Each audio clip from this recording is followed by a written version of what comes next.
Viewer discretion is advised. You are listening to Wine and Crime, the podcast where two friends chug wine, chat true crime, and unleash their worst Minnesotan accents. You darn tootin'. I'm Lucy. I'm Amanda. I might be packing a cone right now. I'm proud of you. Thank you. Thank you. It'll make the episode more exciting. It will make everything feel manageable. Isn't that what it? I wouldn't give. Isn't that all we strive for? Just survival and manageability. Smoke your weed, girl. You should cope however you need to. As long as you're not harming yourself or others, go off.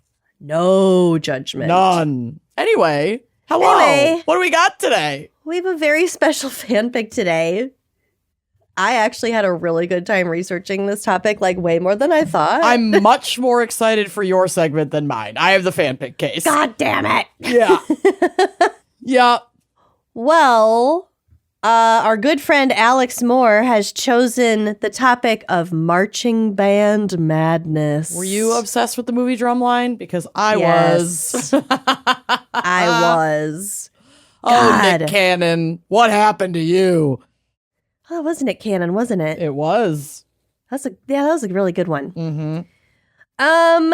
Yeah, I had some marching band flashbacks. Also, the distinct memory of stealing a Minnetonka High School marching band hat from the prop closet somewhere in the basement. I was never gonna be in marching band. It was just not ever gonna be in the cards for me. But there was a fleeting moment where I was really attracted to color guard.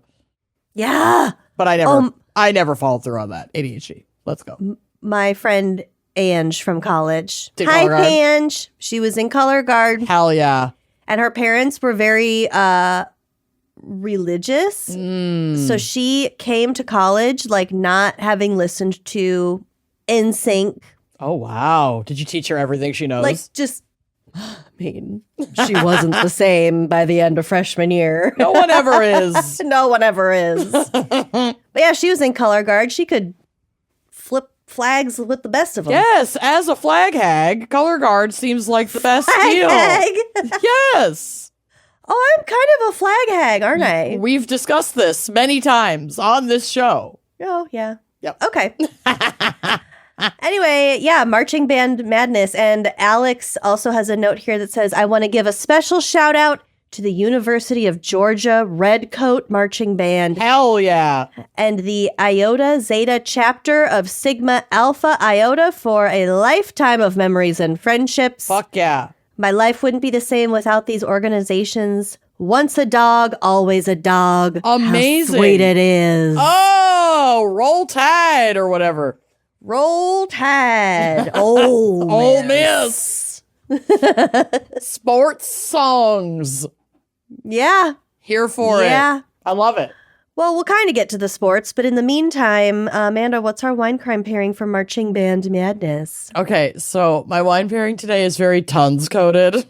Okay, good. I tried to find a marching band and or drumline themed wine. Not very common. No, if they I wouldn't exist at imagine. all. But I was looking for a name or a label that would fit. And instead I discovered Drumlin Ridge Winery. A small family-owned Wisconsin winery, and I laughed out loud at the absurdity and chose it as my pick because this Drumlin. is our show, and if I couldn't find Drumline, at least I found Drumlin. You were almost there, and I'm counting this as a total win. I'm 1 E away. Yeah. What's come an on. E between friends? Exactly. So like I said, this is a family-owned winery building on the Wisconsin winery tradition. Oh, beautiful. Yep, it's located on a natural scenic drumlin, which I guess a drumlin is a whole thing. Look up drumlin. A drumlin is a teardrop-shaped or oval hill formed beneath moving glaciers, typically composed of compacted glacial till, gravel, and sand. So it's a little hill.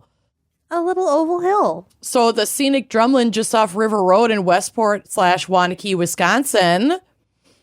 And they do guided tours. You can see all of their winemaking equipment, their tanks, their barrels. They're all viewable on guided tours along with guided or self-guided vineyard tours. They offer casual wine tastings in a small family winery setting. And they actually have a lot of wines. I mean, it's very much what we would normally see in like a local Midwest, especially Minnesota, Wisconsin winery. A lot of like Marquette Reds, Frontenac wines, these like very cold climate, hardy on the sweeter side. They do have a very lovely looking Pinot Noir, but they have some really fun looking ones. One that I really wanted to try is their bubbly almond. And I feel like I've gotten a wine like this, maybe from like Trader Joe's. Bubbly almond? Yes. It's just like a cava, like a sparkling white wine, but then they use natural like almond flavor additives to give it a little bit of like a nutty flavor, and it's really fucking good. I haven't tried the Drumlin Ridge Winery one specifically, but I have had sparklings like that with like these nutty flavor additives, and they are very tasty. Okay. Yeah, really fun for cocktails. But they have a ton of stuff. Most of their bottles retail around $20, very accessible. It sounds like you can have it shipped. They have a whole list on their website, which is Drumlin, DRUMLIN, ridgewinery.com. If you go under our wines, they have a whole list of states that you can click and you'll know that you can get wine delivered to you. And then, yeah, they have a pretty big inventory, so you could definitely try them out. If you're from out of state, you can order their wine, or if you live in the area, you should absolutely stop in and do a tasting so you can try a bunch of these side by side. They have some really, really fun, like fruit blended wines. They have stuff with cranberry. They have stuff with orange. They have some apple, like they have dessert wines. They have white. They have red. They have sweet, dry, semi-sweet, kind of like everything that you would want to check out at a little local winery. They also have one that looks really good that's like an infused wine that's a mango habanero. It's done like they call it like their Edelweiss. Okay. Yeah. It sounds really good. I want to try it. They also have some really fun ones that they've aged in different barrels. So there's one red that they did. Yeah, the Red Rock dry red blend aged in bourbon barrels. So I bet that's really, really tasty. But then, yeah, they still just have like a straight up Pinot Noir if you're just looking for something that you know. I think it looks really fun. They have a ton of stuff that I think would be really like symbiotic with the local temperature and the available fruits and cheese. Yeah, they're doing a lot of like creative, fun things with a very Midwestern spin. So I love that. Check them out. Not Drumline, Drumlin Ridgewinery.com. Order some wine from them. Go pay them a visit. Let's support a local winery. Yeah. Even if it's in Wisconsin, we can still send some love to Wisconsin. We gotta include the Wisconsin wineries. Yeah. So yeah, check them out. Thank you, Drumlin, for being close enough to Drumline to come up in my Google searches. God bless you. Oh my God, amazing. Well, right, let's take a quick break to hear a word from our sponsees, and then we will pop back in to get into your segment, which I'm very excited about. It's going to be a good time. Let's do it. We can all agree that housing is expensive. Rent, mortgage, it does not matter which one you're paying. It stings every month. It's a big expense, if not your biggest. Mm-hmm. But Built can make it feel just a little bit better, and let us explain. Built started out rewarding members on their rent, and now, as of 2026, Built members can also earn points on mortgage payments wherever they live. Every housing payment earns you points that you can use toward flights with top travel partners like United and Hyatt, Lyft rides, Amazon.com purchases, and so much more. Personally, I'm saving my points for flights. We have a lot of travel coming up, and I'm gonna use those points. Why wouldn't you? You're leaving money on the table if you don't. But here's what I think is the most underrated part. Built members also get access to neighborhood concierge. So that can mean like making restaurant reservations, booking fitness classes, finding new local spots, all while being rewarded at more than 45,000 merchant partners. I went to my pharmacy the other day and I noticed that they had the little we're a Built partner sticker on the door, and I was so stoked about it. It's like having a personal assistant baked into anywhere you live. So it's simple. Being a renter and now owning a home is better with Built. Join the membership for where you live at joinbuilt.com/gals. That's JOINBILT.com/gals. Make sure to use our URL so they know we sent ya. So we know this, but it bears repeating that plastic does not just disappear. It breaks down into smaller and smaller pieces that stick around in your environment and get into things like, I don't know, your body. Y'all, it's not cool. It's not great. Mm-mm.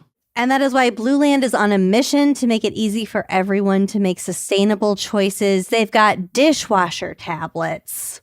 They are hard working. They've got laundry tablets, toilet tablets. Those are my personal favorites. Honestly, anything to save the planet. Yeah. Blue Land is a certified B Corp and Leaping Bunny cruelty-free certified. Their formulas are EPA Safer Choice certified, and many products have also earned Cradle to Cradle's Gold Material Health Certificate. Like, you don't have to choose between efficacy and saving the planet efficacy. You do not. These are serious. They smell so good. I'm obsessed with their toilet cleaning tablets. Like, you plop one in, you let it sit for a couple minutes, and you just kind of give it a little wipe down. My God, it's like you put in way more work for very little actual action. And yeah, you can feel good about it while you're doing it. Celebrate Earth Month and make the switch today. Get 15% off your first order by going to blueland.com/gals. If you're looking to make a small change in your routine, you can get 15% off your first order at blueland.com/gals. Try Blue Land for yourself and get 15% off your first order at blueland.com/gals. I feel like there are a lot of misconceptions about electrolytes. Like, are they made up? I'm not really sure. And also, are they just made for athletes or just super intense workouts? Turns out not at all. And Drip Drop has completely changed my misconception about electrolytes.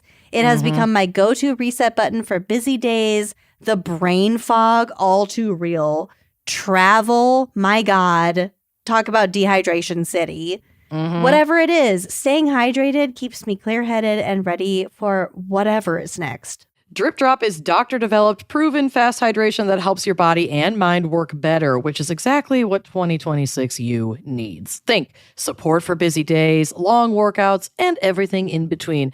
Drip Drop uses science-based formulas for rapid hydration so you feel results fast while getting 3 times the electrolytes of leading sports drinks. Drip Drop is trusted by firefighters, medical professionals, and over 90% of top college and pro sports teams. Obviously, we are not any of those things, but they trust it because it's engineered to hydrate you faster and more effectively than water alone. And if they trust it, so do we. This is literally perfect if one of your New Year goals was to include better habits that actually stick. And also, my fave, Drip Drop also just dropped Zero Sugar Plus, which is a breakthrough formula with an advanced blend of 6 key electrolytes, 15 essential vitamins and nutrients, and no sugar or artificial sweeteners. It is the complete package that truly checks all the boxes and then some. And it honestly is just delicious. All their products taste amazing. There's 16 original flavors and 8 of the Zero Sugar Plus options. I recommend get that Zero Sugar Plus multi-pack because there's so many good ones in there. These fit seamlessly into the routine. You can have them in the morning. You can have them pre-workout, post-workout, midday slump, like Lucy said, for that mind fog. You need a little pick-me-up. Drink your water. So make it super easy, and they're going to make it easy for you. Drip Drop has flexible subscription options, so you're never stuck without proven fast hydration, whether you're hitting the gym, juggling work, or just trying to stay consistent with your January reset. Right now, Drip Drop is offering podcast listeners 20% off your first order. Go to dripdrop.com and use promo code GALS. That's dripdrop.com, promo code GALS for 20% off. Stock up now at dripdrop.com and use promo code GALS.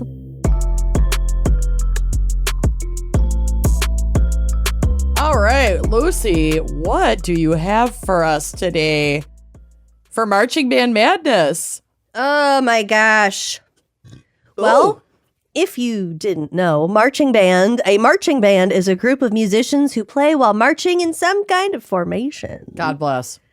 It's a type of spirit program, along with cheerleading, drumline, drill teams, etc., serving as ambassadors for their school and community while teaching discipline, etc.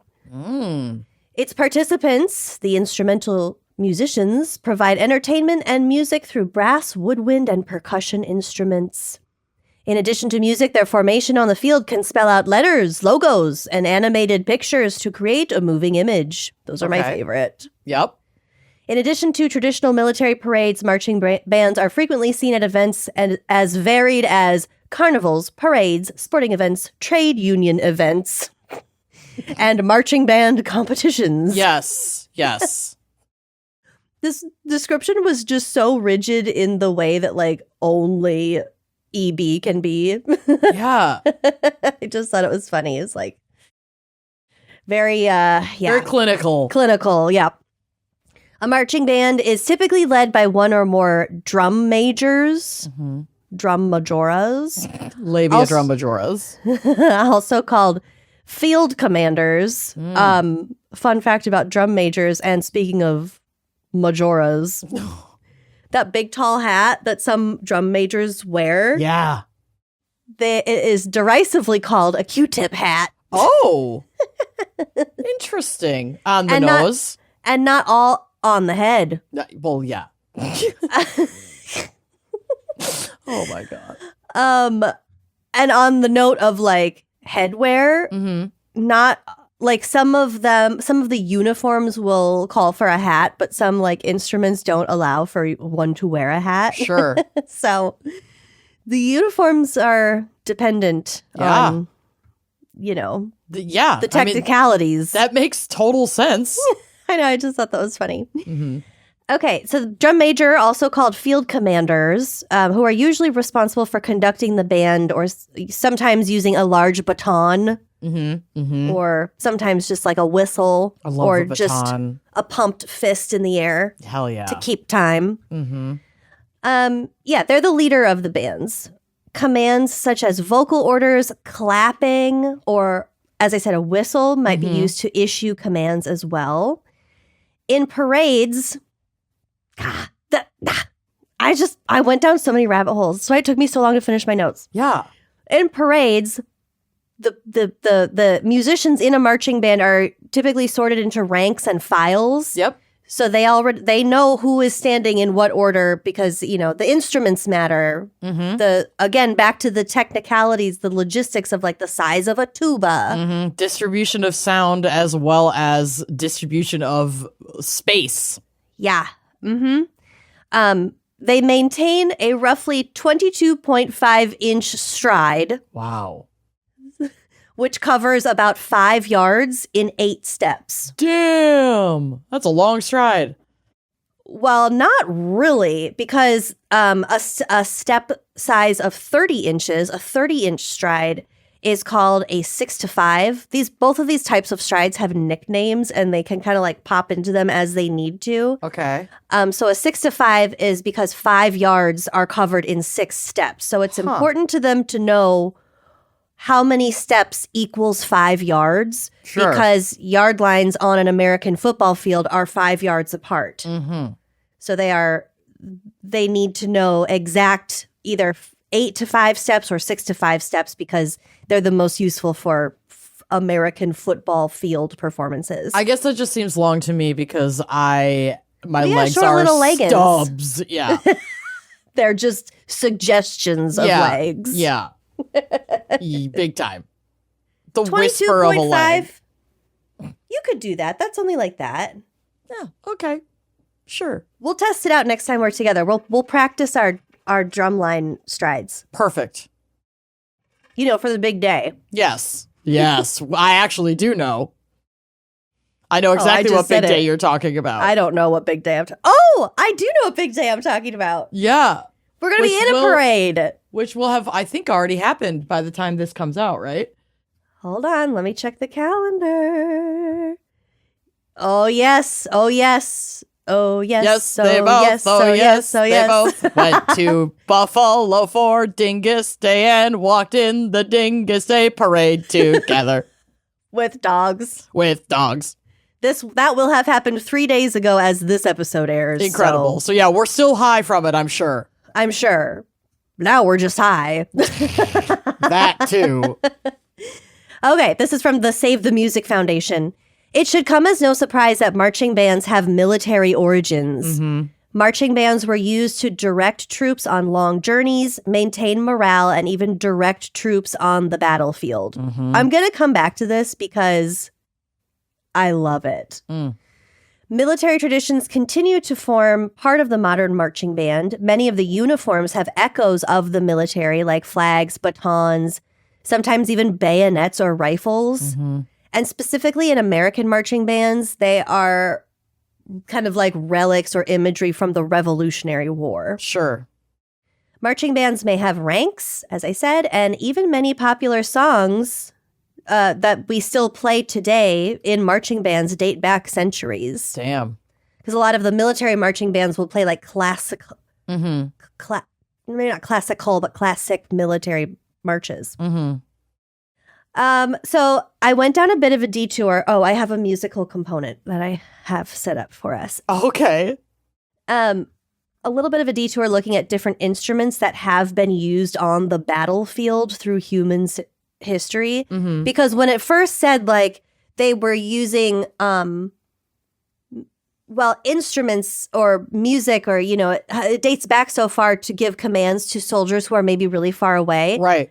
I had the image of Bill the sheepdog in Ireland and his handler, how they could be on two completely separate hills, like a mile away, and he just has the whistle, and the dog knows exactly what to do. Mm-hmm. Mm-hmm. So it's kind of like that. I mean, it's a pretty basic concept, but so one of the instruments that we have used on the battlefield is called the carnix. Mm-hmm. And this is a wind instrument that was common in Celtic cultures during the Iron Age, between 200 BC and 200 AD. Cool. So it's a trumpet. I have photos on the drive, which will be on the blog. It's kind of S-shaped. It's really tall, and it's held up vertically. So you blow into the bottom of it, and then the top, or like the horn blast part, is like typically shaped like a animal head. Oh, weird. Cool. Or like a dragon head, and it's meant to like intimidate. They used it in warfare to like incite the troops to battle and to intimidate the opponents. Yeah. So I want to play for you what this sounds like, because oh my God, I imagine like Lord of the Rings. We're in the year 0. Yeah. We're in the mountains of somewhere northern Europe. And something's just over the hill. And this is what you hear.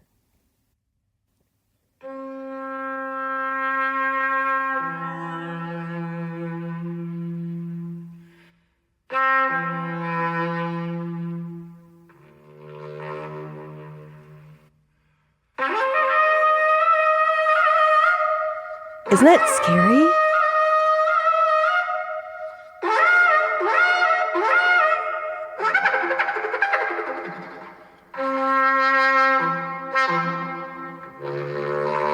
It's much more melodic and beautiful than I was anticipating. It's beautiful, but also, again, year 0. It's eerie. You don't know what jazz is. That's scary as fuck. I guess, yeah. But yeah, the Some range. jazz still is scary as fuck. Yeah, and that particular instrument that he was playing in the part where the sound comes out, it had a tongue that moved as the air passed over it. So I was like, ew, it flapped. Yeah. Ew. No, that's terrifying. And they're super tall. So the instrument's significant height allowed it to be heard over the heads of the participants in battles or ceremonies. Wow, that's wild. Oh my God, it's creepy. Yeah. Yeah. So Ottoman, jumping ahead a little bit, Ottoman military bands, also known as the Meter, It's Mehter. I'm going to go with Meter. Or Mater. Maybe. Maybe. They were the first recorded military marching band, first mentioned in the 13th century. Damn. They are sometimes known in Western Europe as Janissary bands, since they were mostly comprised of Janissaries, and those were members of an elite infantry unit. And then when I Googled Janissaries, it mentioned something about how they were the first in history to use firearms. Oh, wow. I think they were just highly organized elite military. So they'd made a band. They formed a band. Mm-hmm. The sound associated with the Materan, this type of band, also exercised an influence on European classical music with composers such as Joseph Haydn, Wolfgang Amadeus Mozart, and Ludwig van Beethoven. That makes so much sense because, the composition of music is a form of like storytelling and evocation of emotion, etc. And so if you are inspired by the sounds of what your world is experiencing at that time, and those sounds include war, I'm sure like this was an influence, and like even just like the sounds of combat and firearms were influences for like big drum portions of composition. Like it's all super intentional to evoke really specific imagery. I think it's very fucking cool to learn about shit like this. Yeah. And I think as these Ottoman military bands sort of evolved, they were more, they took place more in like ceremonies and rituals and less, because I did watch I watched a video of a modern Meter band playing, and it was like, it was really melodic. It was very like marchy, rhythmic, repetitive. But yeah, it was very lively. Yeah. And they had all their costume and their garb on and their cool hats. It was really neat. Interesting. So, and yeah, to your point, the Ottomans conquered vast swaths of territory in northern Africa, the Middle East, and southern Europe, I should say. What are we? West Asia? Yeah. Instead of Middle East? Sawa? I forgot what we're calling it now. What is the new terminology for the Middle East? Swana, Southwest Asian and North Africa. Southwest Asia and North Africa. But we're just saying Swana? And Wana is just West Asia and North Africa. All right. Well, so Swana, like swan song. Swana. Like I swanna stop centering Europe as the center of the world. Yeah. And I swanna stop saying Middle East. I swanna get my mitts on some shawarma. I'm so hungry. Continue. Yeah. Which I have some lemon chicken in my fridge. Ooh, fuck yeah. Nice. I might get a snack during our next break. Yeah, there's definitely Chipotle in the fridge upstairs for me. Yum!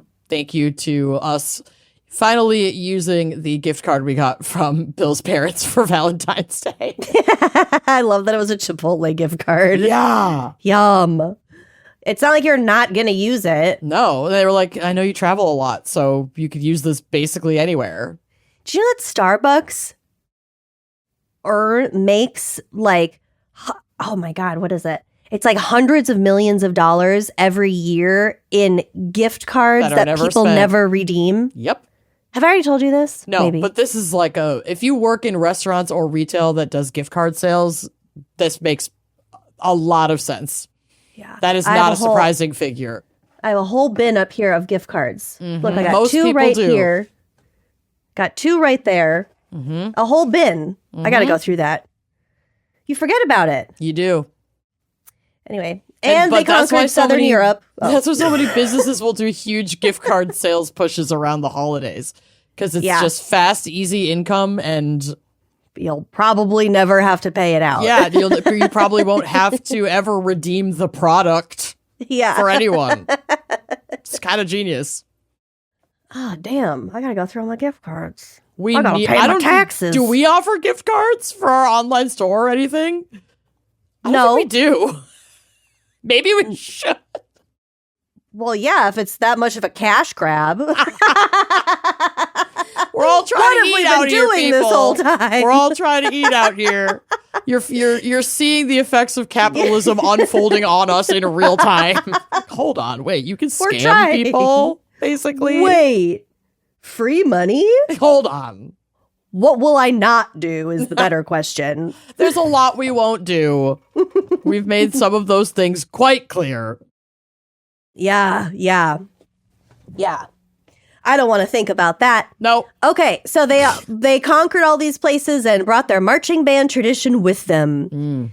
And therefore, there were a bunch of and I don't know how many structured musician guilds there were in these areas before this. Sure. But in the 17th century, traveler Evliya Celebi noted the existence of 40 different guilds of musicians in Istanbul alone. Damn. Which was noted that was really impressive. So I'm just going to go with that being impressive at the time.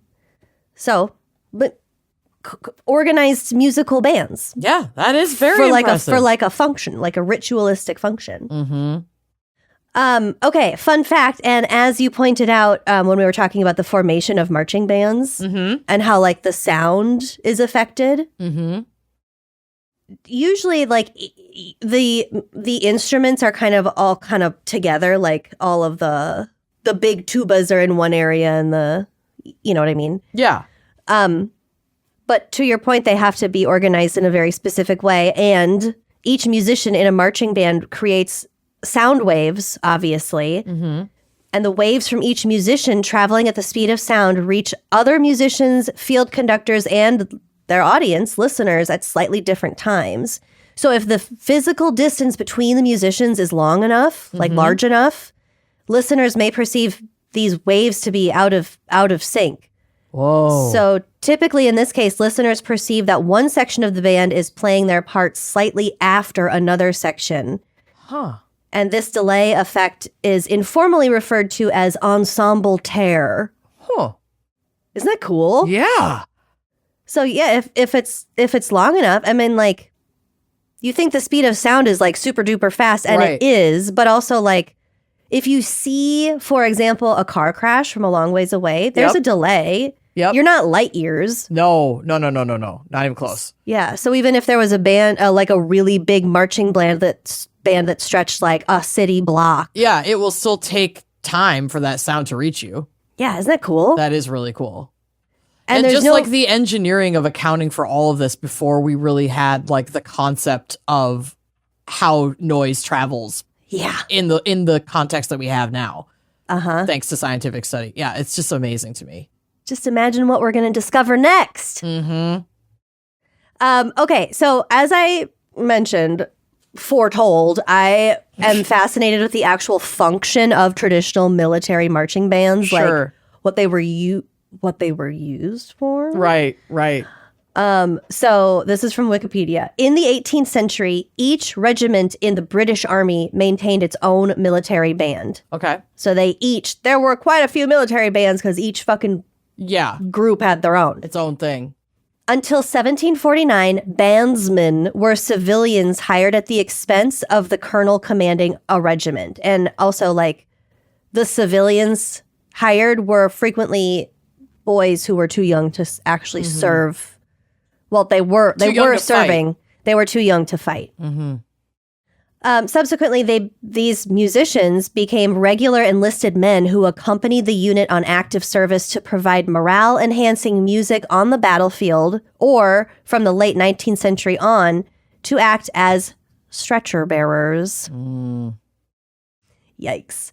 Instruments during the 18th century included fifes, these little tutti flutes. They're very high-pitched wind instruments, and they were playing those specifically because those high tones are audible at a great distance, sort of like Bill's whistle. Yeah, so it's dog bill, not human bill, but we also have whistles.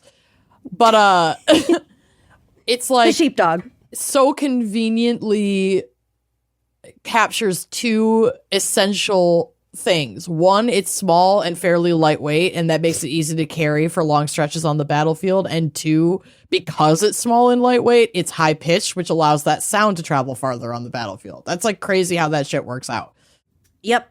And then another thing is like, it's easy to hear from a long distance, but it's also really easy to pick up over like the din of the battlefield. Right. Of like lower, bassier tones that are coming out of a fight.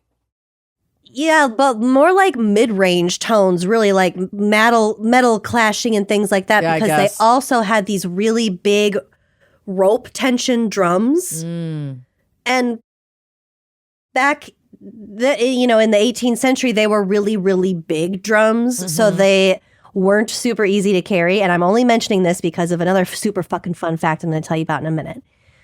Another instrument that they used was the oboe, the French horn, the clarinet, and the bassoon. We know them. Did you play the clarinet? Which one did you play? No, I never played a wind instrument. I was in orchestra. I played cello. Oh, cello. And had to lug it on the bus. Yep. I remember it was something big, and I don't know. I wanted to play double bass, but I was too short, and the orchestra teacher wouldn't let me. So I picked the cello. It's the second time this episode we've talked about how short and stubby your legs are. I know. See, it's not just me thinking this about myself. It was proven by my 4th grade orchestra teacher. It's been proven time and time and time and time again. Yeah, the inadequacy of my leg length has been beaten into me since childhood. I know I can't do a marching band stride. Remember when we went to San Francisco and you were like, no one tells you how hilly it is in San Francisco. Nobody mentions this. What is this weird unspoken the main secret feature of San Francisco? Nobody talks about it. Nobody's talking about it. I've been lied to my whole life. Not being covered in the mainstream media? Okay, so the drummers were the ones who summoned men from their farms and ranches to muster for duty. Oh, okay. Join the fight. Yeah, but also those big drums, like what I was saying, those are really, really low. That's almost like you can almost physically feel it. Yeah, feel it. So again, with the chaos of warfare, in the chaotic environment of the battlefield, musical instruments were the only means of commanding the men to advance, to stand, or to retire. Wow.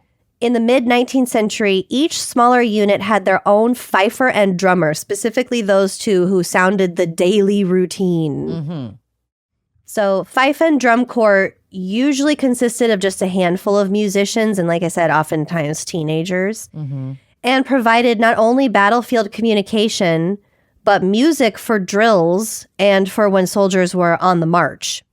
Because they had to fucking walk to where they were going. Yeah. Yeah. Yes, it's like they had to have this musical repertoire that included intimidation of the opposition, command of their troops, and rallying morale and bringing more, comrades into the fight. Yeah. What a playlist.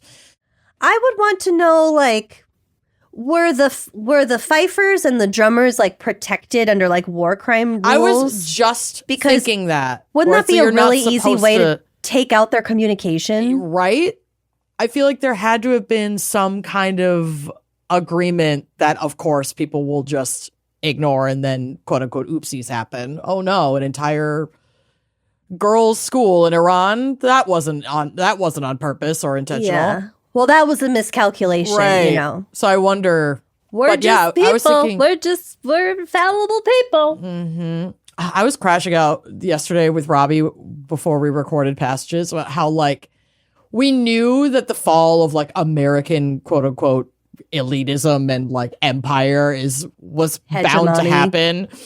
And I'm happy to see it, but I just didn't anticipate it being so cringe. Like, we're in an AI meme war with Iran right now. And they're winning. And they're obviously they're fucking winning because we're pathetic. America is pathetic. But I was my God. People globally are fucking dying and being genocided and being murdered as a direct result and because of our American empire every day. And that's fucking devastating and horrific. And also we're in a cringe meme war with like Lego themes. Yeah, it's salt in the wound. It's I mean, it's not sick. like it's not like it's, I don't know. So all that to it's say, bad anyway, but it's just like, really, you're kicking us while everyone's down. This if is we're pathetic. gonna war, Yeah. I do sometimes yearn for this era of war where, like, yes, there was devastation and destruction, but it wasn't like so disconnected and impersonal and advanced. And being carried out by cowards in a closed room somewhere. Right. Whereas, like, we are so disconnected from the reality of war, which is intentional, so they can manufacture our consent and manipulate narratives and make it seem like it's not that bad while we're in our own little comfortable, happy homes. But, like, this, like, the fucking AI Lego meme war I cannot. in the background of, like, World War III is some of the most dystopian It's so yet embarrassing. cringe, embarrassing shit I've ever fucking seen. You know what I will say, though? There's going to be some incredible creative artwork that comes out of this time. God, I hope so. Assuming the human race survives and there's still space and resources for leisure activity like art. I'm going to exit the frame and light this joint again. We're going to take a really quick break. Wow, it's been a minute since I got so grossed out. I had to, like, stop and hit J. Yeah. Mid.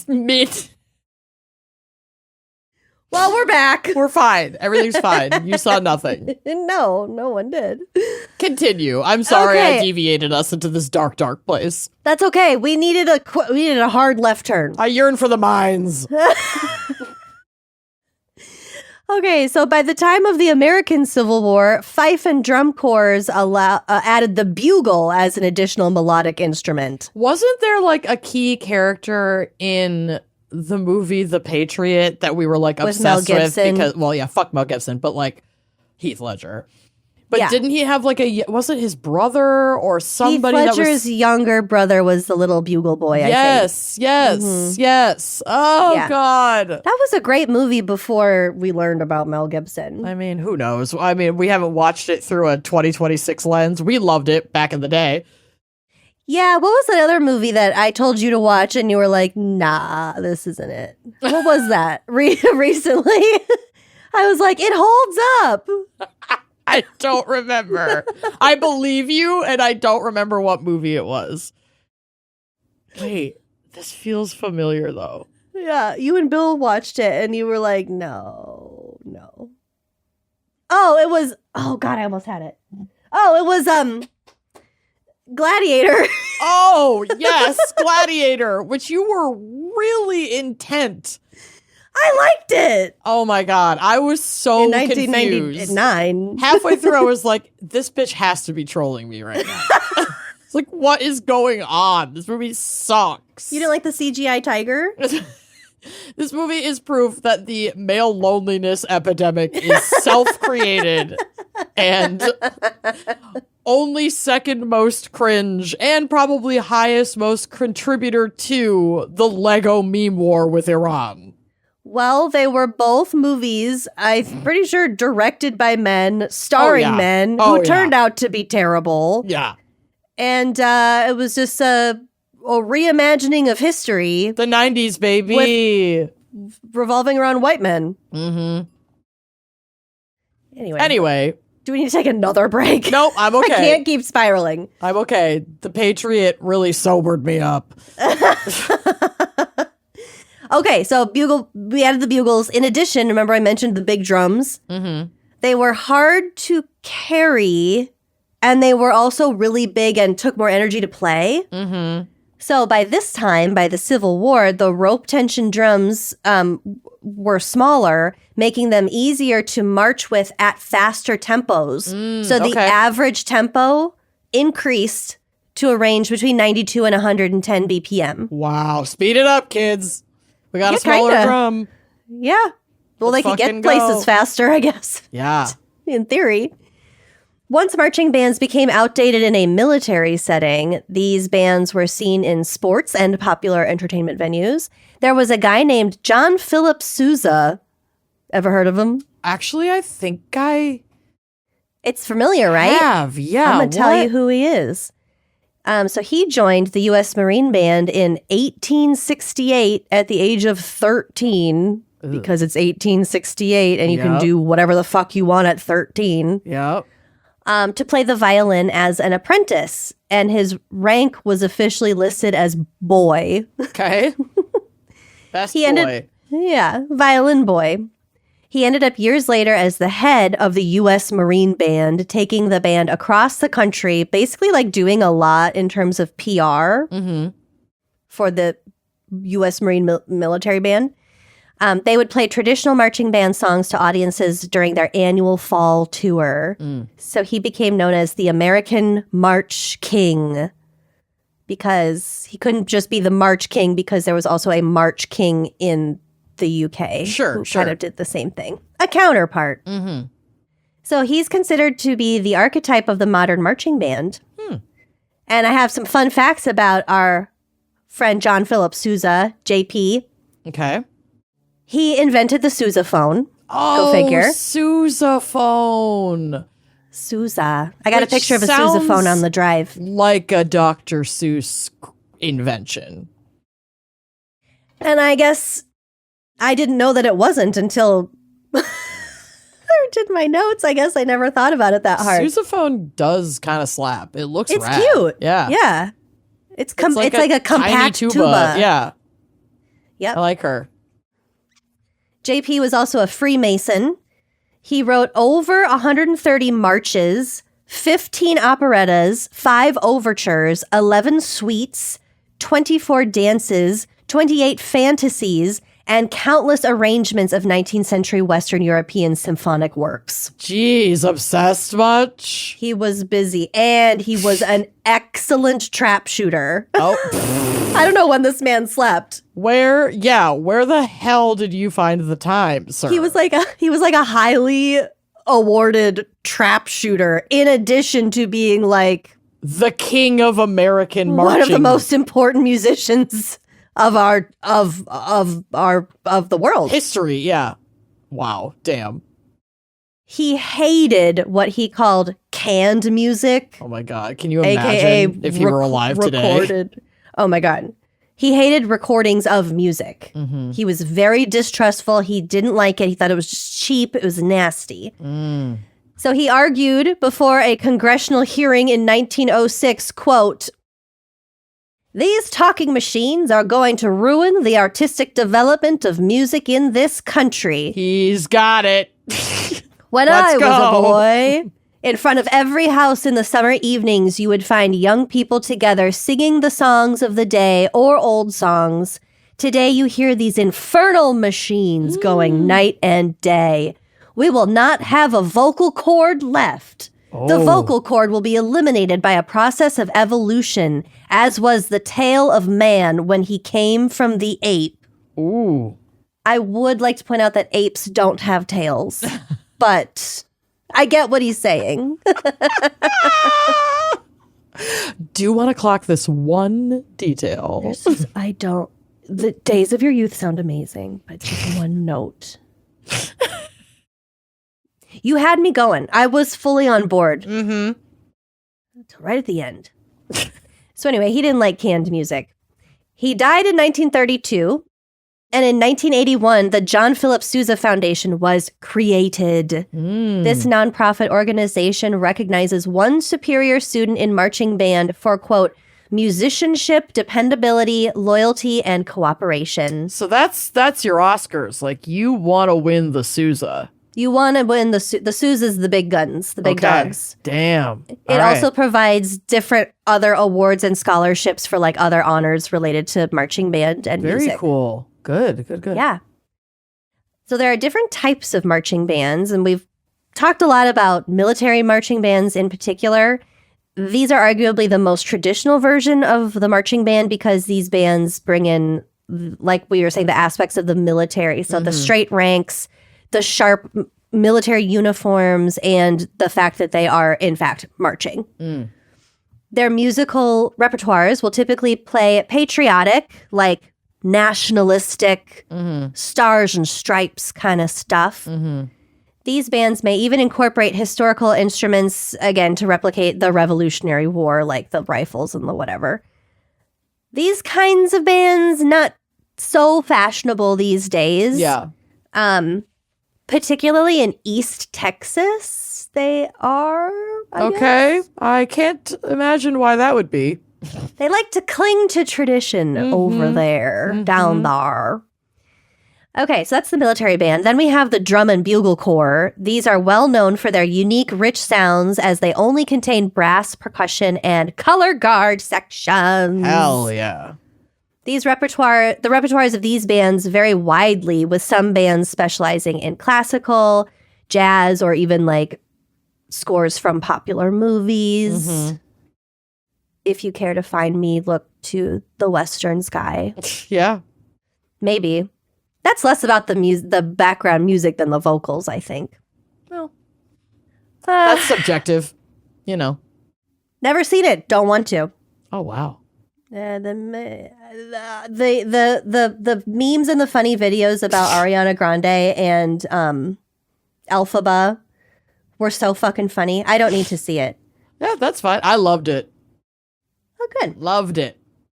Speaking of things that you love and I don't love, or at least you used to love. Okay. Why was I watching The Pit earlier and I saw an ad for a new HBO series of Harry Potter and the Sorcerer's Stone? Oh yeah, they're doing it again. Yes, as a TV show, and no, we're not fucking watching it because J.K. Rowling is a turf bitch.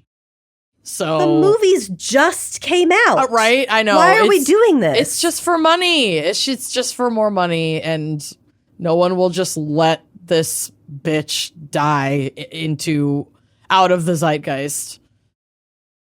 I guess. I know. No, I haven't even watched the trailer. Skipped right over it. Ugh. Not interested. It's the exact same thing. It's the same fucking thing. I'm over it. So the college marching band, which is my favorite kind of marching band, they're like the football game, pep rally, like hype music, really, really animated type. So this is again from Save the Music. Quote, "These marching bands focus less on the music alone and more on crowd entertainment," which they do a good job of. Yeah. These bands are the most likely to form school logos and animated images as part of their shows. College marching bands are at the center of campus culture and a vital component of all football halftime performances at historically Black colleges and universities. So HBCU bands blend traditional marching band styles with Black art forms, including R&B, gospel, hip-hop, and jazz, along with horn-swinging, high-stepping showmanship. It's fucking amazing. I want to watch Drumline. I know! The drumline serves as the heartbeat of the marching band, always giving students and outside fans a show they'll never forget. Scripted storytelling is a massive part of what makes this type of marching band distinct. Yeah, it's a Broadway fucking show all crammed into one like 12-minute performance. It's unbelievable what they do. It makes me I have goosebumps. It makes me wonder like how fucking fun are their practices? Oh man. Or do they practice and just get super good and disciplined and then at the the games or the performances, that's when they can really let loose. I would imagine it's a combination of both because the diligence and the discipline that it would take to learn all of those steps, and they're so synchronized. Yeah. The training for that does not sound fun. It sounds really intense. It's a lot of hard work, yeah. So I imagine it's got to be such an amazing release to get all of that muscle memory just like drilled in so that you can infuse so much emotion like on the big day. Because the steps are just natural now. Yeah. Yeah. And it'd be cool to see like practice videos versus big performance day videos and see what the differences are. I love this. This could be a new rabbit hole for old Mandy. So there is a drill team and drum corps nonprofit here in Des Moines. They're called the Isosarettes. Mm-hmm. They're amazing. You see them periodically, like, you know, in the summer at different like activities, parades and events. And a couple years ago, they were practicing in the church parking lot across the street from my house. Look, I know. It was so fun. There's a drum team that practices at the church down the street from us, and it's like every couple nights at like 6 p.m. we start to hear it, and we're like, oh, it's drum time. It's drumline time. I love it. It's so cool. So the Isosarettes, because I Googled them too, because I was like, I want to know more about them. It's all young people, 18 and younger in the Des Moines area. The dancer, so there's the drill team, and they start as young as 7. Some of their dancers are like 7-year-olds, and they're so fucking good. And then the actual drummers start at like, I think 13. But they marched in the 2009 Obama inauguration parade. The inauguration, the big one. Nice. Yeah. So they're called the Isosarettes. You can find them on Facebook, and apparently you can hire them for your event if you want to. Oh my God. Yeah. Can you imagine? That'd be so romantic. Yeah.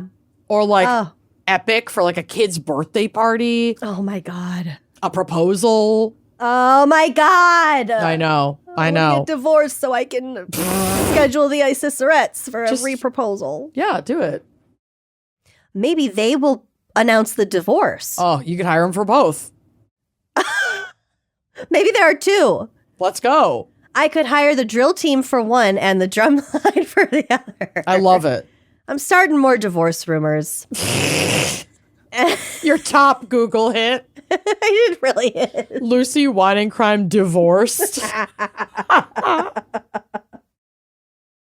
I can't divorce him now. It's so funny. I love it so much. The restaurant's about to turn a profit. I can't leave now. Do not abandon ship now. You have put in... I've given so much. Yeah, you've given a lot. And then the last category is party bands. These are just like fun and loose and free of many of the formalities of more traditional marching bands. So I guess that would be like, oh my God, what was it? I think it's called, there's another band in town. I wouldn't call them a marching band, but they're a band of teachers from the different public schools. And I think they're called Teachers Lounge. But they'd get together like once a week and just practice their various instruments and jam. do like covers. Yeah, they jam. They get together and jam. Isn't that so cute? The Teachers Lounge. That is so dorky. I love that. I know, but they're really good. I love that. Oh my God. Okay. It's just a dad band. Yeah. Of friends. I love it. That's so And imagine cute. seeing like your high school algebra teacher just like At the Teachers Lounge. slapping the bass at some block party. Book reports due Monday, and also the Teachers Lounge has a gig this weekend at the Depot. It's all ages. It starts at 6. Tell your folks. You can get home before curfew. All right, everybody, have a safe weekend. And if you see me drinking a beer, don't No, tell the you principal. didn't. No, you didn't. Do as I say, not as I do. Why did we just become an algebra teacher? I don't know. Fun fact, it wasn't until 1974 that the Drum Corps International, DCI, basically... We'll get to the DCI. Really? Yup. Okay. It's basically big marching band. Mm-hmm. So not till 1974 that they allowed the use of one marching xylophone and one set of marching bells. Wow. Okay, And then guys. 4 years later, they expanded. They loosened up even more to also allow one marching marimba and one marching vibraphone. Okay. Don't get too crazy. These far left radicals just letting any marching marimba and vibraphone in here. These blue hairs, they don't know the value of $1. God. In the United States, modern marching bands are often associated with American football games, with the oldest being the University of Notre Dame. Notre Dame is how they do it for the college, though. I know. It's just... Notre Dame! Notre Dame of the Fighting Irish. Yikes. First performing at an American football game in 1887. No.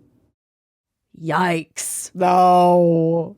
After World War I, all these young vets are coming home and accepting music teaching positions at American public schools and creating like foundational marching bands for public high schools. Yeah, that's kind of cool. So that's kind of how it's spread. Yeah. Yeah. Also, if you think marching band is just for the nerds, oh my God, who didn't make the football team, you need to be an incredibly talented musician and have like elite athleticism to fucking do it. So nothing to scoff at. In his presentation to the American College of Sports Medicine's annual meeting in 2009, researcher and exercise physiologist Gary Granata presented research after studying members of the Avon High School Marching Black and Gold, so this is a high school, noting, quote, at the top levels of marching band and drum corps, you get a level of competition and athleticism that is equal to a Division I athletic program. Period. Like further pointing out. For fucking real. Performers are constantly moving and often running at velocities that reach 180 steps or more per minute while playing instruments that weigh up to 40 pounds. Yup. These fuckers are heavy, and they're swinging them around. Your core strength, your upper also body. Like your breath work. You're exercising and playing an instrument that might involve blowing into it. While keeping little tippy-tappy fingertip footsteps. Little jazz feet. To stay in formation. It's crazy. Agility. Performers' metabolic rates matched those of marathon runners halfway through a marathon, while the heart rate was more along the lines of someone who was running a 400 or 800 meter dash. So like sprinting. Yeah. And playing a tuba or a sousaphone. Yeah. Anyone scoffing at marching band could fucking never. There's no way. If you are scoffing at marching band or saying it's just for the nerds, then you're jealous and you could never. You could never. I love it. Well done. That's my segment. It was just kind of a delightful topic. And I think I cried the last fucking episode. So let's just. No, this was great. You covered great stuff. I loved every second of it. Great. All right. Well, let's take another quick break to hear a word from our sponsors and then dive into the fan pick case. Goody. Y'all know we love Honey Love's bras, but I just got my mitts on their new sports bra. My Lord. I feel it holds me in. It makes me feel supported. It is absolutely like the perfect contouring to my bod. This puppy feels like a sports bra, but it's actually designed for all day wear. It's extremely comfortable. It's not that kind of like suffocating, like sucking my boobs straight to my chest, sort of like traditional sports bra like wear. So this is wireless support using their Cloud Fuse bonding. There's no poking, no digging, no pressure points. This gives you some shape while also just feeling like very, very covered, secured, and also like if you're going to be jumping up and down, this is the comfort and the all day wear and like basically the solution that you have been looking for. I got mine 3 days ago. I've been wearing it for 3 days. It's becoming your everyday bra. Yeah. I could actually sleep in it because I literally can't feel it. This is my everyday bra. It's incredible. It's the best. They have so many amazing bras. I've been wearing the crossover bra for like a while now. They're also now offering a crossover triple bra bundle. So if you want a full refresh on your top drawer, you can get huge savings by buying 3 at once. And you can feel real good about it because Honey Love is an independent, female-founded brand with products designed by women who actually wear them, including their founder, Betsy, a little cutie pie. And they also have so much more. They've got a full line of really comfortable tanks. They've got bodysuits. They've got underwear with supportive structure. They've got some shapewear. They've got bras. They have so many amazing products to check out. So definitely check them out and treat yourself to the most advanced bras and shapewear on the market. Use our exclusive link to save 20% off Honeylove at honeylove.com/gals. That's honeylove.com/gals. After you check out, they'll ask where you heard about them. Please support our show and tell them we sent ya. Experience the new standard in comfort and support with Honeylove. Y'all, having pets is messy. I've got 2 cats, and let me tell you, they're puking. They be puking. And cats love to find like the cutest, comfiest, coziest spot on the carpet to puke. And it becomes the problem. squishiest spot. Yes. Like it becomes so hard to clean your area rugs, your carpets. I dealt with this when I had a dog. I'm still dealing with it being a cat owner. And I am telling you, like, if you've got kids or pets, you know that rugs basically become that like ground zero of every spill, every stain, and every disaster. And that is why we are obsessed with tumble rugs. God bless them. I have felt my blood pressure lower significantly since I have introduced a tumble rug. You've got 2 cats and a kid. I got 2 cats and a toddler, and 2 ginger cats at that, I gotta say. So between like the barf, the spillage, the like blackberries being ground into my rug,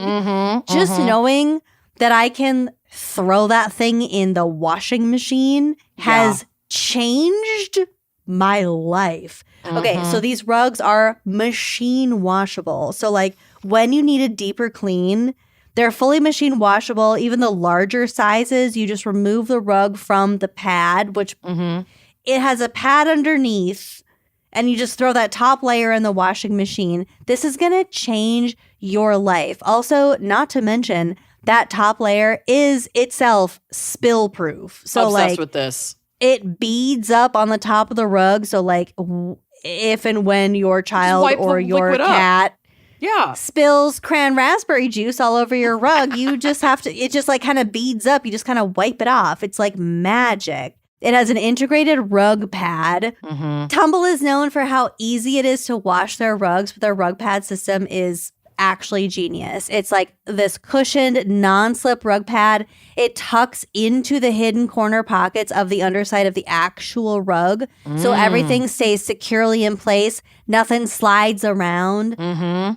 All tumble rugs are safe for kids, pets, anyone spending time on the floor. They're also really stylish. Took me a very long time to pick out which rug I actually wanted because they're so cute. And don't just take our word for it. Hundreds of thousands of homes have already switched to tumble rugs, and they have over 30,000 5-star reviews. So you don't just have to trust us, because head to their website. You're going to find something that you're going to absolutely covet. Machine washable rugs made better. For a limited time only, our listeners get 10% off plus free shipping at tumbleliving.com/gals. That's TUMBLE living.com/gals. After you purchase, they'll ask you where you heard about them. Please support our show and tell them we sent you.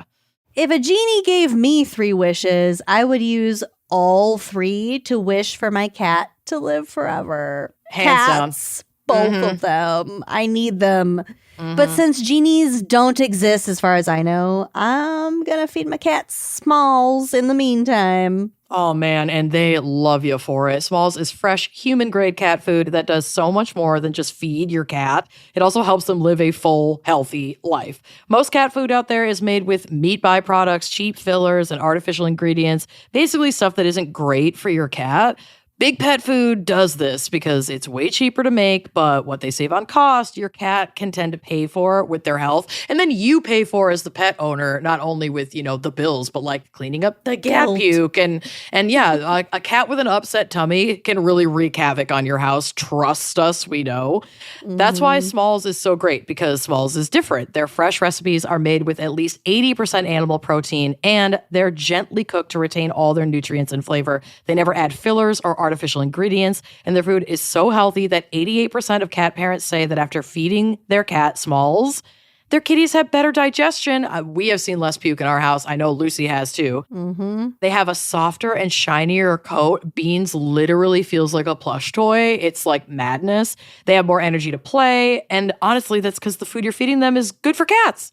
Your cat's health and longevity starts with what they eat. Try Smalls and get 60% off your cat's first order, plus free shipping and free treats for life when you go to smalls.com/gals. One last time, that's 60% off your first order, plus free shipping and free treats for life when you head to smalls.com/gals. This episode is brought to you by IQ Bar, our exclusive snack, hydration, and coffee sponsor. IQ Bar protein bars, IQ Mix hydration mixes, and IQ Joe mushroom coffees are delicious, low-sugar, brain and body fuel that you need to win your day. The Ultimate Sampler Pack is a great way to try all IQ Bar products and flavors. You get 9 IQ bars, 8 IQ Mix sticks, and 4 IQ Joe sticks. By the way, don't sleep on the IQ Joe sticks. I know, They're it's so good. Big fan. This is a mushroom coffee designed for mental clarity, and it's packed with 200 milligrams of natural caffeine. Plus, it comes in 4 different flavors, which will totally transform your morning routine. Mm-hmm. With over 20,000 5-star reviews and counting, more people than ever are fueling their busy lifestyles with IQ Bars, brain and body boosting bars, hydration mixes, and mushroom coffees. Their Ultimate Sampler Pack includes all 3. Yeah, and if you travel a lot like Lucy and I do, like my carry-on go-tos are like an IQ hydration mix and an IQ Joe. Let me tell you, because when you can just fill your water bottle and then make it like taste delicious and actually serve you, you're actually traveling in style. So we're going to make it really easy for you to get your hands on some IQ Bar products, because right now IQ Bar is offering our special podcast listeners 20% off all IQ Bar products, including the Ultimate Sampler Pack plus free shipping. To get your 20% off, text GALS to 64,000. Text GALS to 64,000. That's GALS to 64,000. Message and data rates may apply. See terms for details.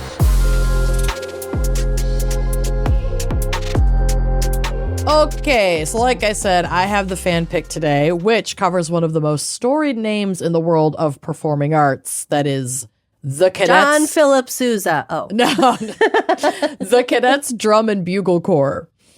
For decades, they were the standard bearers of excellence, but their legacy... The Cadets. Oh, Cadets. Okay. Yep. I don't know why I heard Cadets. That's fine. But their legacy was shat on pretty hard by, you guessed it, a fucking man. John Philip Sousa. Oh. No, there's no more mention of John Philip Sousa for the rest of... From you. From me. Yeah. So the answer will never be that to the quiz. So to understand the impact of this fall, we have to understand like the height from which this band fell. Okay. The Cadets were founded in 1934 in Garfield, New Jersey, and they were originally their full biblical birth name was the Holy Name Cadets, and they just reduced it down to the Cadets in the modern age. That was a smart marketing The decision. Chicks, if you will. The Chicks. They had a little just brand lop that change. right off. Mm-hmm. We're gonna kick that little part over here. What was the other one? Lady Antebellum? Yes. That's Did how they Lady change A. it? Oh, Lady A. What does the A stand for, Lady A? Tell us. What does it stand for? It's a quarter after 1. I'm a little drunk, and I need you to answer the fucking question now. Okay? Because What's the A for now? Oh, no. Okay. Oh, just walk away from the Lady A. It was a terrible Give name it up. anyway. Yeah, it sucked to begin with. And now it's Rebrand. just worse. All right, anyway. The Anyway, Chicks. The Cadets. The Chicks. They were the oldest, longest running, continuously active junior corps in North America for nearly a century. Whoa. Okay. And their name was synonymous with excellence and achievement. Their competitive record is almost unmatched. Is this a high school? No, it's like a college, but it's mostly youth, but it's like college level. But Okay, this is but it's like, not associated with a particular school. I think at the time it was associated with a school in Garfield, New Jersey, maybe like a Catholic or like military something. I don't know. Okay. That's just where it was founded. I didn't go deeper on that because there's plenty else to cover. Okay. But yeah, so they were founding members of what you mentioned before, Drum Corps International, DCI. So like the DCI was born of original, not like necessarily original, but like old school members of the Holy Name Cadets. Cool. So they were founding members of the Drum Corps in the Drum Corps International DCI in 1972, and then they went on to win 10 DCI World Championships. Who knew that they would be consistent winners in the organization that they themselves created? But still, Yeah, that's so weird. I don't see anything to look twice at. But they have like a historic three-peat consecutive win streak from 1983 to 1985. So, okay, DCI wasn't only members of the cadets. It was like members of the cadets were part. Now I'm saying cadets. Members of the cadets were part of the group of founding members. So it was other musicians and marching band directors, but all that they like they've just been there since directly the beginning. associated with the cadets. No, they didn't create. They're supposed to be a governing authority body. They're And not. they founded it, and then the members of the cadets, like former members of the cadets, were frequently on the board for the DCI. Well, so as well they should have been. I guess, they know what they're talking about. So yeah, they had a three-peat consecutive win streak from 1983 to 1985, which was the first in DCI history. They performed at the 1996 Olympics, at several presidential inaugural parades, and even on Late Night with David Letterman, which seems a little silly, but like to be recognized on a mainstream platform like that one for a pretty niche musical market is a really fucking big deal. Like they obviously, people like were aware of how elite the cadets were. Placed on a pedestal most high at the center of that success for over 30 years was a man named George Hopkins. He joined the Corps as a percussion instructor and coordinator in 1979 and became director of the band in 1982. So he was a director of the Cadets, this like renowned band. Okay. Hopkins was a massive figure in the DCI space, serving on the DCI board for 28 years and then acting as the CEO of Youth Education in the Arts, which is referred to as YAY with an exclamation point. And that is the nonprofit parent organization for the cadets. He was celebrated as an innovator, pushing for the use of electronics, multiple variations of band instruments, and the removal of traditional sidelines. But while he was seen as a charismatic leader by many in the public, others who worked in his office described him as basically a huge fucking asshole and like verbally abusive. These whispers were largely suppressed and ignored until some incredibly brave women spoke out about his real behavior behind the scenes. The public image of both Hopkins and the cadets came crashing down on April 5th, 2018, which, if you're thinking, wow, 2018, that's right after the Me Too movement. That's exactly why these women came forward. I see where we're going now. The Philadelphia Inquirer published a bombshell report where 9 women came forward with allegations of sexual misconduct, harassment, and abuse at the hands of George Hopkins. Like, George Hopkins, like the director of their band, who's also like the CEO of the parent organization that owns their band and is also on the board for the international organization that regulates their band. Yeah, it's a lot of power. Yep. A lot of imbalance, if you will. The details were harrowing. The accusers were between the ages of 16 and 37 at the time of the abuse. 3 were members of the Cadet Corps, and 5 worked for, the youth organization, nonprofit. The misconduct they described ranged from lewd comments and groping to Hopkins denied all wrongdoing and made a big stink about all of this being a smear campaign. and yet still resigned from the Cadets, and immediately after the report was published. Yeah is right. The victim reports are heartbreaking. So I just pulled this segment from ABC News because it allows these women to speak mostly just in their own words. Many of the women who spoke to Philly.com said they felt empowered to come forward by the Me Too movement against sexual misconduct that had toppled powerful men in news and entertainment. Former cadet Leanne Riley said she was 17 when Hopkins, then 23, forced himself on her and had sex with her. Quote, there were some tears. I cried a little bit, she recalled. He's like, are you all right? And I thought, find time to ask me now. I felt so used. Ugh. Her twin sister, Linda Riley, also a cadet, said Hopkins had sex with her without her consent 2 summers later when she was 19. Quote, I never said yes and I never said no, but I never said yes, said Linda Riley. I felt pressured and I felt cornered. This is our director. Both women agreed to be named. Through his attorney, Hopkins denied, quote, any non-consensual relations with the sisters and also denied having, quote, any relations whatsoever with Leanne Riley while she was a minor. It was just a bad date. Mm-hmm. One former youth education and the arts employee who spoke to Philly.com on condition that she was identified only by her first name, Marie, said Hopkins routinely harassed and assaulted her at work. She said he showed up at her apartment one morning begging her for sex, then pushed her on the bed and raped her. Oh my God. Quote, I just kept saying, no, don't do this. I don't want to do this, said Marie, who said she went by her middle name at work. Quote, and he did it anyway. She said she didn't file a report or inform the board of directors because Hopkins seemed untouchable. Yeah, with all that, he's everywhere. Mm-hmm. He knows everyone. He can do anything. Yeah, so he just went unchecked for decades.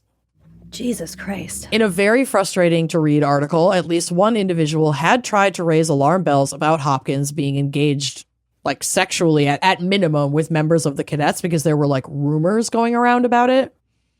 So this is pulled from yahoo.com. I know you guys, I'm sorry, but like We're doing our best. A lot of stuff for this particular story was behind a paywall. And so I had to like be a little bit more sneaky about how I could access information.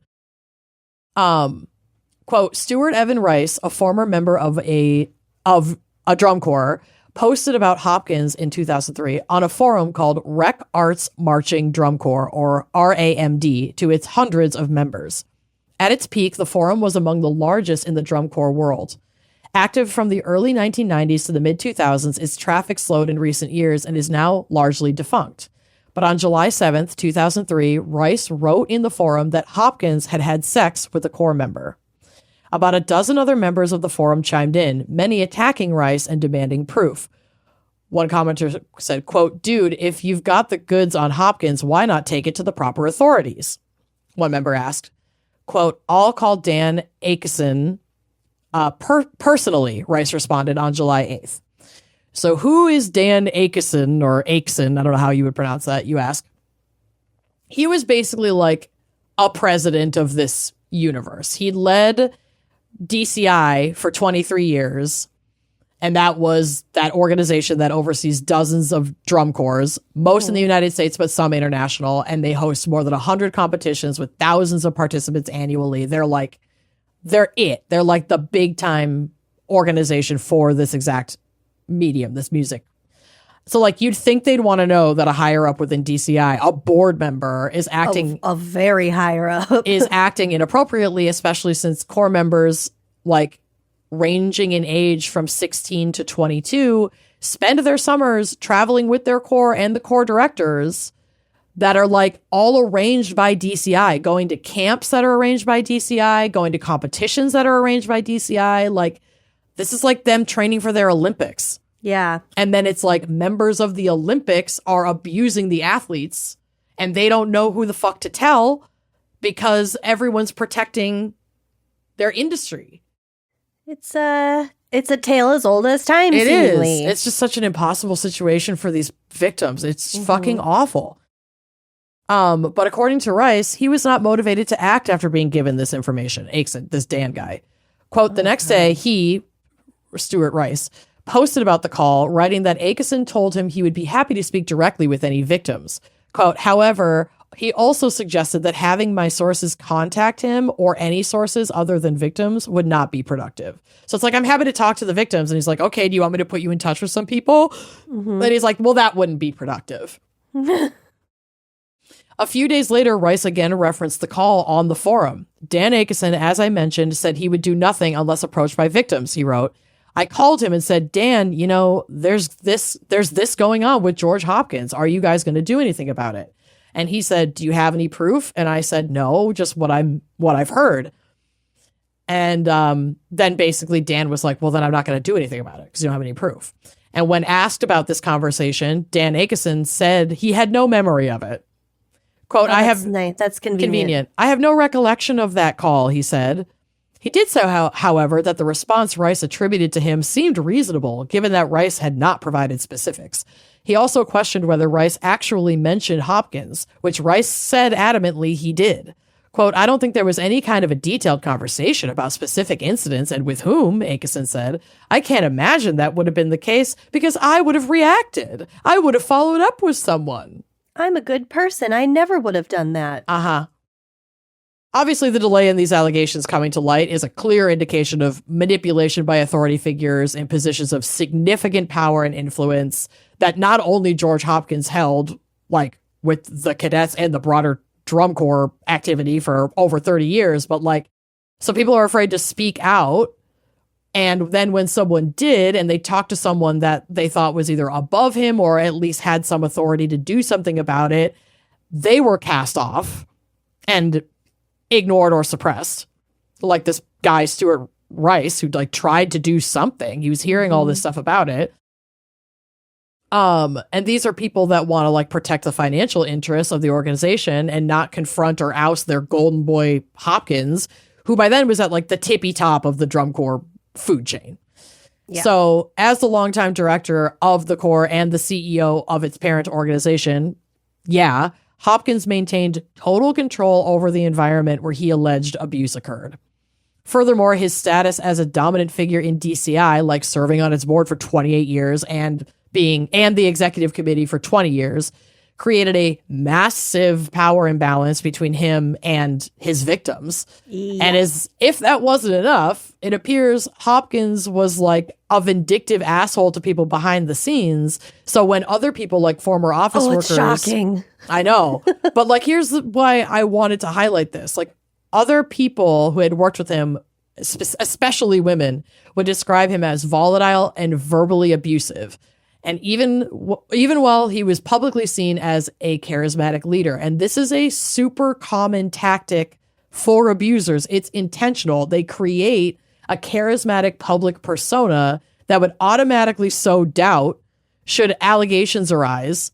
Because like, oh, he's such a good guy. He's so talented. Like, he's so funny and sweet. He works with tons of women. Like, and he would never do that. That's not the guy I know. And I bet you the vast majority of the people who say that are all the men. Mm-hmm. He puts that face on for men. Mm-hmm. And probably some women outside of that space so that he has tokenized... Women that he doesn't want to molest. Right. So that he can tokenize women that do support him. Mm-hmm. So I just thought that was like interesting in how textbook that shit is. Yeah. Also, his victims were young and vulnerable, and like we said, some being as young as 16 at the time of their abuse, which often makes reporting such misconduct like that much more difficult. They don't even have the cognitive capacity, the like context, the spoons to understand what the fuck is happening and what they're supposed to do about it, or like what options they have to do about it, who they can go to, because all the information they're getting is from their abuser. Yeah. Who's telling them not to fucking tell anyone. Loves. Yeah. So DCI itself claimed it was unaware of the specific allegations until they were made public in 2018, indicating that internal reporting mechanisms either failed or did not exist to protect members from high-ranking officials. Obviously, we know if we believe what Stuart Rice is saying, he, at minimum, did contact someone within DCI. And so, fuck you. You absolutely knew what... If he did it, then I'm sure other people did. I'm sure plenty of women did. Yeah. And now this man that's like part of that universe does it and is just like, no, we're not engaging with that. And of course, they put out some bullshit statement. They talked about like doing an internal investigation. They didn't have to fire him because he resigned. Hopkins resigned like right away, which I'm sure they encouraged him to do. Mm-hmm. But yeah, it's bad look. yeah. Ultimately, as it always fucking does, it took the coordinated effort of 9 incredibly brave women coming forward to the Philadelphia Inquirer to finally break the silence that had like persisted and loomed for decades while more people were also being abused. Damn. So in November of 2018, Hopkins was charged with 2 counts of felony sexual assault involving 2 women in 2008 and in 2010. By September of 2020, he had pleaded no contest to indecent assault and was sentenced to 2 years of probation and a $5,000 fine. Okay. Yeah. A $5,000 fine. Yep. He had been like arrested. He bonded out at $50,000. And again, this guy is like top tier in a pretty massive industry. There's no way this is very expensive for him. Yeah. It's just the $5,000. He really didn't. Yeah. Like he got canceled and he can't do this work anymore, but he's not in prison. He ultimately can like crawl back under whatever rock he came from and live out the rest of his life in relative peace with kind of a slap on the wrist. And what's stopping him from victimizing more people? Exactly. But the ultimate tragedy is the fallout for the organization that runs that like original drum corps, the Cadets, because that was operated by like DCI and specifically which is the subset of DCI, and the fallout, the financial fallout because of all the lawsuits around this destroyed them. So DCI placed on probation to basically take blame off of DCI as the parent organization and go, oh, should have caught this. He's part of and that's what oversees his role as the director of the Cadets. That's your responsibility. Kind of tries to rebrand in 2020. They moved to Erie, Pennsylvania. They tried to start a new chapter as a fully independent nonprofit, no longer part of DCI, but the weight of the past was just too much. They could not get off the ground. The organization faced a $1.5 million countersuit for lost sponsorships and legal fees caused by the scandal. And finally, on April 2nd, 2024, as a result, not only did but the Cadets, the Drumline, the marching band, filed for Chapter 7 bankruptcy, citing the crushing costs of defending a 2020 sexual abuse lawsuit and an inability to secure liability insurance. So this like legacy marching band, over a decade. Well, I mean, they had a century. Over a century. Got totally ruined by this fucking piece of shit. God. Yeah, isn't that devastating? Yeah. Anyway, yeah, that's my case. Cool, Alex. You're welcome. I hope I covered everything I could. There was a lot, and like I said, a ton behind a paywall, so I did my best, but fascinating stuff, marching bands. Yeah, I'm like into marching bands now. Mm-hmm. Very much so. I will be scoping out where the Isiserettes are performing next. Good call. Well, thanks, Alex Moore, for this topic. I liked the topic. It was spectacular. And everything else was just important information to know to add to the pile of burning bullshit in this dumpster that we call a country. That's our planet. That's it. That's us. Well, thank you so much for listening. Join us on Uncorked. We have a really good time. There's a lot of bonus content. These episodes and video ad-free. I'm halfway through my book club month. Ooh. But my which one are you reading bi-monthly book club? Everything is Tuberculosis by John Green. Wow. All right. Fucking fat. Can I tell you a fun fact? Sure. Let's see. How did he put it? I think he said 3 generations ago, we didn't know that we had a digestive tract. Like our great-great-grandparents? Yeah. Maybe it was 4. But like the proof of having a digestive tract. Because we didn't have like X-ray. I'm sure there was a lot we didn't know. We just theorized about the inside the human body. Yeah, I mean, like we cut up plenty of them. Yeah. I forgot what it was exactly, but it was fucking nuts. Weird. It just puts a lot about. And I almost just said it's not just about tuberculosis, but I will say everything is about tuberculosis. It encompasses so much about like medical history.